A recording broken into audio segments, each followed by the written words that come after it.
Shalom anak-anak ibu yang terkasih di dalam Tuhan Yesus. Semoga kalian tetap sehat, tetap semangat di dalam pembelajaran PPKN pada saat ini, pada hari ini. Kita akan melanjutkan pembelajaran kita pada KD 35. Kita sekarang masuk di pertemuan yang ketiga, yaitu manfaat menjaga keutuhan nasional. Manfaat menjaga keutuhan nasional ada dua, yaitu manfaat internal dan manfaat eksternal. Manfaat internal yang kita peroleh yaitu kondisi bangsa aman dan damai. Perekonomian negara lancar. Hubungan pemerintah pusat dan pemerintah daerah harmonis. Tidak ada aksi teroris dan separatis. Kehidupan rakyat pun terjamin. Itu manfaat internal. Sedangkan manfaat eksternalnya adalah memberikan pandangan positif terhadap dunia internasional. Artinya bangsa kita akan dipandang positif baik oleh dunia internasional. Indonesia diakui sebagai negara aman untuk dijaga. Banyak negara-negara yang menjalin kerjasama dengan Indonesia. Manfaat lainnya, yaitu manfaat yang keempat, popularitas Indonesia meningkat di mata dunia. Dan kepercayaan bangsa lain pun juga akan meningkat. Ya. Kemudian kita masuk, bagaimana sih menumbuhkan semangat untuk menjaga keutuhan nasional? Sebenarnya keutuhan nasional itu dipengaruhi oleh tingkat kepedulian warga negara. Semakin peduli warga negara terhadap keamanan bangsa, maka keutuhan nasional akan semakin meningkat. Setiap warga negara diharapkan sadar bahwa menjaga keutuhan nasional itu adalah satu kebutuhan nasional untuk bisa menjaga keutuhan nasional. Kerjasama yang baik perlu dibudayakan untuk bisa meningkatkan komitmen menjaga keutuhan nasional. Sebagai generasi muda di dalam menjaga keutuhan nasional tentu ada tantangan. Tantangan internalnya yaitu bahwa satu, mengawal NKRI. Tantangannya harus mengawal NKRI agar tetap utuh dan bersatu. Tantangan lainnya itu masih ada konflik-konflik sosial di dalam masyarakat. Adanya kelompok separatis, maraknya LGBT, munculnya ancaman terorisme dalam negeri. Dan pengawalan pulau-pulau kecil terluar masih minim. Itu merupakan tantangan internal. Sedangkan tantangan eksternal yaitu adanya isu pemanasan global, menipisnya nilai-nilai moral akibat pengaruh budaya asing, maraknya pelanggaran HAM, stabilitas ekonomi dunia yang kurang stabil, terorisme yang merupakan ancaman global, konflik perbatasan di Asia Pasifik termasuk Asia Tenggara, obat penyakit yang belum ditemukan obatnya sampai sekarang. Ya, contohnya adalah terhadap virus corona. Strata pendekatan di dalam merumuskan tujuan pertahanan negara. Strata mutlak dilakukan dalam menjaga kedaulatan negara, keutuhan wilayah negara, dan keselamatan bangsa Indonesia. Strata penting dilakukan dalam menjaga kehidupan demokrasi politik dan ekonomi, keharmonisan hubungan antar suku, agama, ras, dan golongan, penghormatan HAM dan pembangunan yang berwawasan lingkungan. Strata pendukung itu dilakukan dalam upaya turut memelihara ketertiban dunia. Sifat-sifat ketahanan nasional. Kita berbicara tentang ketahanan nasional, bahwasannya ketahanan nasional itu sifatnya salah satunya adalah harus mandiri. Mandiri di sini mengandung prinsip tidak mudah menyerah dengan tumpuan pada identitas, integrasi, dan kepribadian bangsa. Sifatnya yang kedua adalah dinamis, di mana ketahanan nasional itu senantiasa diorientasikan kepada masa depan atau masa yang akan datang untuk mencapai kondisi kehidupan yang lebih baik. Artinya dia bergerak terus ke masa depan, sehingga masa depan itu boleh kita peroleh dengan lebih baik. Yang ketiga sifatnya adalah wibawa. Keberhasilan pembinaan ketahanan nasional Indonesia secara berkelanjutan kekuatan bangsa, yaitu bahwa semakin tinggi tingkat ketahanan dan berkesinambungan, maka akan meningkatkan kemampuan nasional Indonesia. Semakin tinggi pula nilai kewibawaan dan tingkat daya tangkal yang dimiliki oleh bangsa Indonesia. Artinya, kekuatan kita itu semakin baik, maka daya tangkal kita terhadap tantangan bangsa Indonesia dan negara Indonesia akan semakin baik pula. Semakin baik tingkat daya tangkal kita dan ketahanan kita, maka wibawa bangsa kita akan semakin meningkat pula.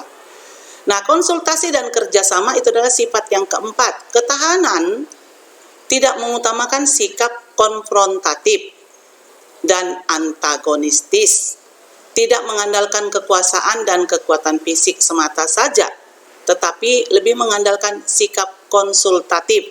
Artinya kita satu dengan lain itu harus ada kerjasama, harus ada saling memahami, harus ada konsultasi satu dengan lain, sehingga terciptalah sikap kerjasama yang baik. Apa sih pertahanan keamanan itu? Pertahanan keamanan itu adalah satu bentuk atau bisa dikatakan sini segala usaha untuk mempertahankan negara, mempertahankan keutuhan wilayah NKRI, mempertahankan keselamatan bangsa dari ancaman dan gangguan terhadap keutuhan bangsa dan negara. Pertahanan keamanan itu didukung oleh aturan, salah satunya adalah Undang-Undang Dasar Negara Republik Indonesia tahun 1945, pasal 27 ayat 3. Undang-Undang nomor 3 tahun 2002. Ya, itu tentang pertahanan keamanan. Mengapa kita perlu tahu tentang pertahanan keamanan? Karena sesungguhnya pertahanan keamanan terhadap suatu negara itu sering terancam. Nah, ancaman dan gangguan terhadap pertahanan keamanan negara kita yang dari luar itu bentuknya adalah agresi. Kemudian pelanggaran wilayah oleh negara lain, di mana wilayah negara lain tanpa izin dan persetujuan dari negara kita masuk ke wilayah negara kita, dan kadang-kadang malah melakukan suatu aktivitas di negara kita yang tanpa izin. Kemudian spionase, ada sifatnya mata-mata, sabotase, aksi teror dari jaringan internasional. Dari dalam negeri sendiri, gangguan atau ancaman terhadap pertahanan keamanan itu adalah kelompok atau pemberontakan dari kelompok bersenjata. Kemudian konflik horizontal, aksi teror, ada juga sabotase, aksi kekerasan yang berbau sara, ya, gerakan separatis, dan perusakan lingkungan. Nah, ini paling sering menjadi ancaman bagi bangsa Indonesia, ya, perusakan lingkungan, baik secara individu maupun kelompok. Selain ancaman tersebut, masih ada ancaman lain yang bisa kita lihat, ya, di bidang militer yang harus diwaspadai. Nah, itu tadi yang kita bahas di depan adalah ancaman dalam bentuk bidang militer maupun dalam bentuk yang lain. Nah, selain daripada di bidang militer, ada beberapa ancaman yang harus kita waspadai seperti sistem free fight liberalis, sistem persaingan bebas, yaitu yang menghancurkan dan bisa menumbuhkan eksploitasi masyarakat dan bangsa lain. Jadi persaingan bebas yang bisa menghancurkan. Yang kedua adalah sistem etatisme. Dalam arti negara beserta aparatur negara bersifat dominan. Negara dan aparaturnya bersifat dominan dan mematikan potensi serta upaya atau daya kreasi unit-unit ekonomi di luar sektor negara. Ya. Yang ketiga itu adalah pemusatan kekuatan ekonomi pada kelompok tertentu dalam bentuk monopoli yang bisa merugikan masyarakat dan bertentangan dengan cita-cita keadilan sosial. Dasar hukumnya. Nah, ketika kita sudah mewaspadai ancaman-ancaman itu, maka yang harus kita perkuat adalah bela negara. Bela negara yang harus kita lakukan sesuai dengan ketetapan MPR nomor 6 tahun 73 tentang konsep wawasan Nusantara. Apa itu konsep wawasan Nusantara? Wawasan Nusantara adalah cara pandang kita terhadap negara kita, bangsa kita yang berlandaskan kepada Pancasila dan Undang-Undang Dasar 1945. Yang kedua adalah Undang-Undang Republik Indonesia tahun 1954 nomor 29 tentang pokok-pokok perlawanan rakyat. Undang-Undang nomor 20 tahun 1982 tentang pokok hankam negara RI dan diubah menjadi Undang-Undang nomor 1 tahun 1988. Yang berikutnya adalah Ketetapan MPR nomor 6 tahun 2000 tentang pemisahan TNI dan Polri. Kemudian Ketetapan MPR nomor 7 tahun 2000 tentang TNI dan Polri. Pasal 30 ayat 1 dan 2 Undang-Undang Dasar Negara Republik Indonesia tahun 1945. Pasal 27 ayat 3 Undang-Undang Negara Republik Indonesia nomor 3 tahun 2002 tentang pertahanan keamanan. Nah, demikian anak-anak dasar hukum bela negara. Tetapi walaupun dasar hukum bela negara sudah ada, diharapkan semua warga negara bisa berpartisipasi aktif di dalam menjaga keutuhan NKRI. Salah satunya adalah melalui kegiatan pendidikan kewarganegaraan seperti yang kamu terima di bangku sekolah. Maka ini termasuk kepada partisipasi sebagai seorang pelajar, belajar sungguh-sungguh tentang kewarganegaraan. Yang kedua adalah pelatihan dasar kewarganegaraan. Yang ketiga adalah pengabdian sebagai prajurit TNI secara sukarela ataupun wajib. Yang keempat adalah pengabdian sesuai dengan keahlian profesi. Nah, ini akan bisa Ananda lakukan nanti ketika Ananda telah selesai bersekolah dan bekerja atau mengabdi pada negara di lingkungan masyarakat.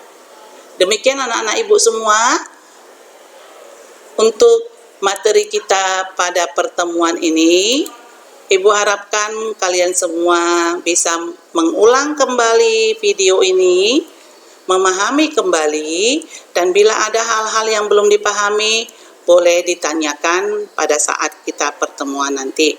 Dan kemudian dengan video ini, Ibu berharap kalian bisa menganalisis tentang keutuhan NKRI yang kamu lampirkan atau kamu laporkan melalui Google Classroom ataupun LMS ini. Sekian dan terima kasih untuk pertemuan kita hari ini. Sampai bertemu di lain waktu. Tuhan Yesus memberkati.